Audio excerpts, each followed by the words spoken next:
C'est une ville extraordinaire. Le Havre, sans La hésiter. mer, à 2 heures de Paris. Le Havre a été complètement rasé et totalement reconstruit. Je vais devenir Havraise. Le Havre. Du port du Havre.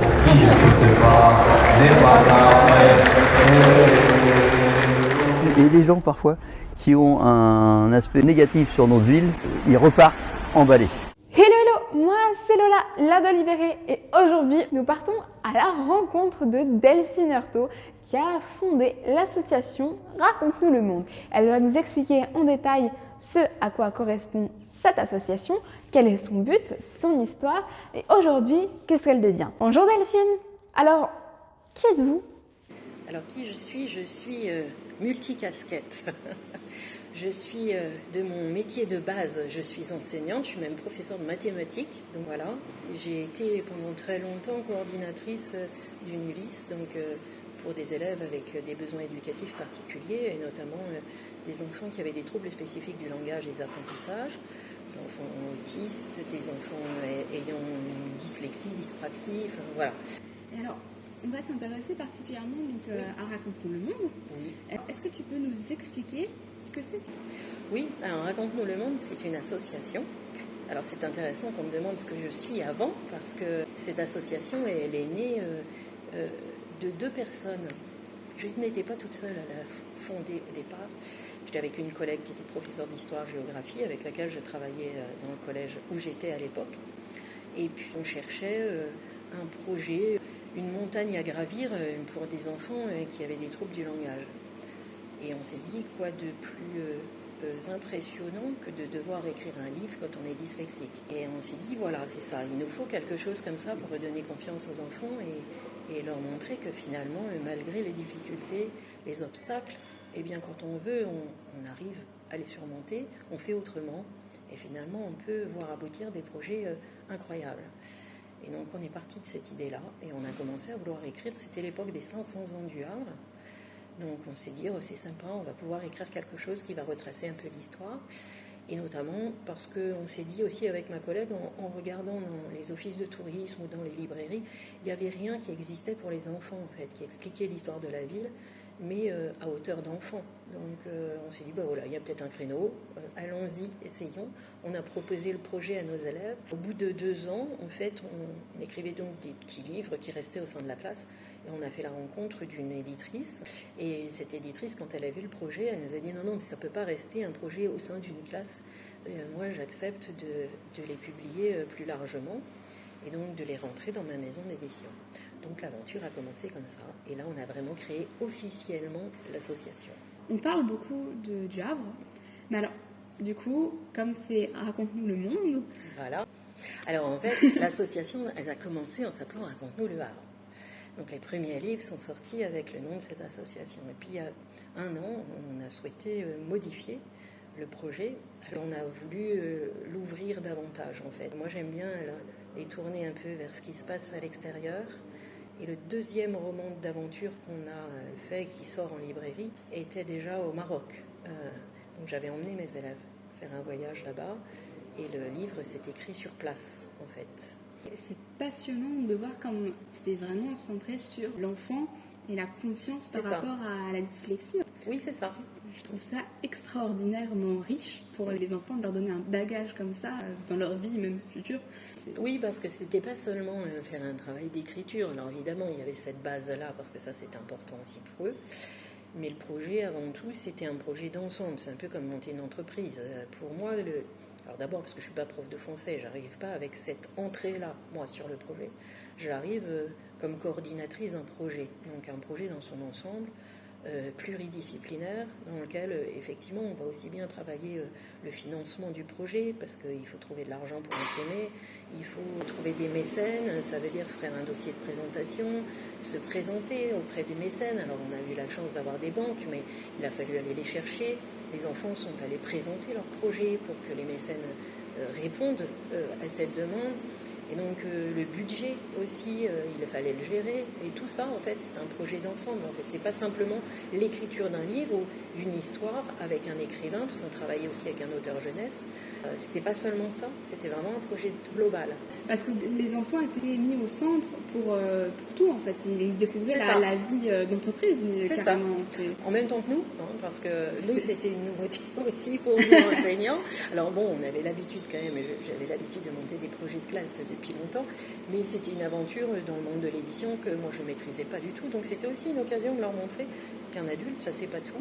Mais on était content de pouvoir le partager avec eux et d'apprendre en même temps qu'eux. Donc c'est ça. Voilà. Une expérience. Oui, c'est enrichissant parce que ça donne pas la même relation à l'élève. On n'est plus l'enseignant qui sait, on est celui qui travaille avec eux sur un projet commun. C'est pas la même chose. Ben non, c'est carrément pas la même différent. entrée. Là, sur ce projet-là d'écriture, à la base, c'était un roman d'aventure qu'on écrivait. Donc, c'était avec des collégiens. Donc, au départ, le tout premier, c'était avec des collégiens. On a poursuivi 2 ou 3 années avec que des collégiens. Et ensuite, on a ouvert ce projet à un partage de 2 classes, une classe de collège et une classe de primaire. Et donc là, on a fait intervenir une école primaire avec nous. On a partagé ce projet-là pendant 1 an. Et petit à petit, on s'est dit, oui, mais en fait, ce sont des romans d'aventure. Ce serait intéressant de trouver un autre projet d'écriture, pas tout à fait le même, mais pour des plus jeunes. Et c'est là qu'on a commencé, non pas avec les romans d'aventure comme on faisait, mais avec des albums jeunesse, dont Linette Lamouette, qui découvre le Havre et voilà, qui découvre les arts, qui découvre plein de choses, puisque chaque année, elle découvre une nouveauté. Je voulais vous parler de l'écriture Oui. des livres. Écrire en collectivité avec des enfants. C'est pas simple. Ouais, comment ça se passe? Alors comment ça se passe? Alors on a la chance de travailler avec notre éditrice. Notre éditrice, c'est la Marmite à mots. La maison d'édition, c'est la Marmite à mots. Et elle s'appelle Caroline Trioro. Elle est aussi auteure jeunesse, donc c'est un avantage pour nous. On travaille avec elle depuis le début, quasiment. Et donc elle intervient dans les classes à raison de 4-5 demi-journées dans l'année. Elle vient travailler en classe avec les enfants. On sépare. Alors il y a un premier temps, en fait, il y a un travail qui est collectif à l'ensemble du groupe classe pour construire en fait l'intrigue, pour réfléchir tous ensemble en fait à la chronologie des événements et à tout ça. Et puis au moment de l'écriture, en fait, on sépare les enfants en équipes et chaque équipe écrit un morceau d'un chapitre. En fait. Donc pour pouvoir le faire, forcément, ça demande une coordination d'ensemble parce que, comme vous imaginez bien, ils ont une tenue vestimentaire à un moment donné, on saute et on passe à un autre événement, ils sont à tel lieu, il faut que tout soit coordonné entre les lieux, les tenues, les vêtements, enfin tout ce qui est autour des personnages soit cohérent sur son ensemble, quoi. Donc ça nécessite d'abord de travailler ça c'est mon travail à moi souvent, de coordonner l'ensemble. Puis chaque enfant écrit une partie. Alors l'auteur jeunesse, elle a cet avantage d'être une ancienne prof de français, donc elle maîtrise quand même bien la façon de travailler avec des jeunes et elle leur amène en fait à chaque fois un questionnement pour pouvoir écrire et les aider à rentrer dans la démarche d'écriture. Et je trouve ça vraiment incroyable, enfin, franchement chapeau, parce que ça ne doit pas être évident avec autant d'enfants, en fait, d'élèves. Il faut que ça reste un excellent souvenir, ce qui est le cas, hein, puisqu'en fin d'année, les enfants présentent le projet à la famille, aux parents et au public en général, donc sous différentes formes. On a toujours un temps où on va présenter sur grand écran, en fait, ce que je filme toute l'année. Un peu comme vous, oui.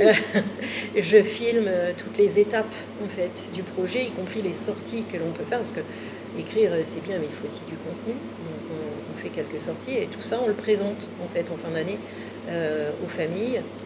Et c'est les enfants qui le présentent en fait, c'est eux qui prennent la parole au micro et qui expliquent au fur et à mesure que les images défilent, toutes les étapes, les difficultés rencontrées, comment ils ont pu les résoudre, ces difficultés-là.